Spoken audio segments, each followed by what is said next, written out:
இதுவரை 19 ஆண்டுகளை கடந்து 20 ஆண்டுகளை நோக்கி ஓடுகின்ற முன்னிட்டு அரசால் வழங்கப்பட்ட குடியிருப்புகளுக்கு இதனால் வரையிலும் பட்டா வழங்காமல் அரசு மெத்தத்தனம் காட்டி வருகிறது. ஆண்ட அரசும் சரி, ஆளுகின்ற அரசிடமும் மீனவர் மக்கள் எங்களுடைய இயக்கங்கள் மூலியமாகவும் கிராம பஞ்சாயத்து மூலியமாகவும் பல முறை அவர்களுக்கு தபால் மூலியமாகவும் நேரடியாக சென்று இப்போ ஆளுகின்ற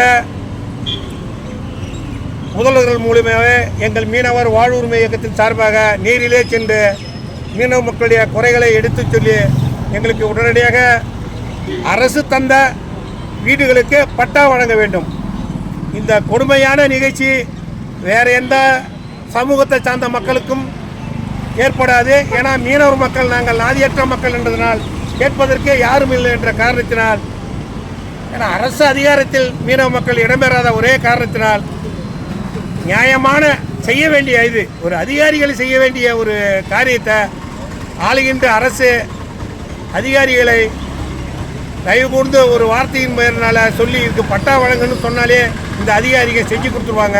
இந்த ஆளுகின்ற அரசு மெத்தத்தனத்தின் காரணத்தினால அரசு அதிகாரிகளும் எங்களை மிகவும் மீனவ மக்கள் ஒடுக்கப்பட்ட மக்கள் ஆகிய எங்களை வஞ்சிக்கின்றது. இதனை கண்டித்து நாங்கள் இன்று மிகப்பெரிய ஆர்ப்பாட்டம் நடத்தியுள்ளோம். இந்த நிலை நீடிக்குமேயானால் வருகின்ற 24/11/24 ஆண்டு இன்னும் இடையில 3 நாள் தான் இருக்கு.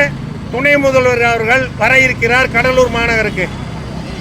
இந்த 3 நாளைக்குள் எங்களுக்கு இதுக்கு விடை கிடைக்கவில்லை என்றால் தமிழகத்தினுடைய அத்தனை மீறல்களும் ஒன்று திரட்டி துணை முதல்வர்களை முற்றுகை போராட்டம் நடத்துவோம் என்று இதன் வாயிலாக தெரிவித்துக் கொள்கின்றோம்.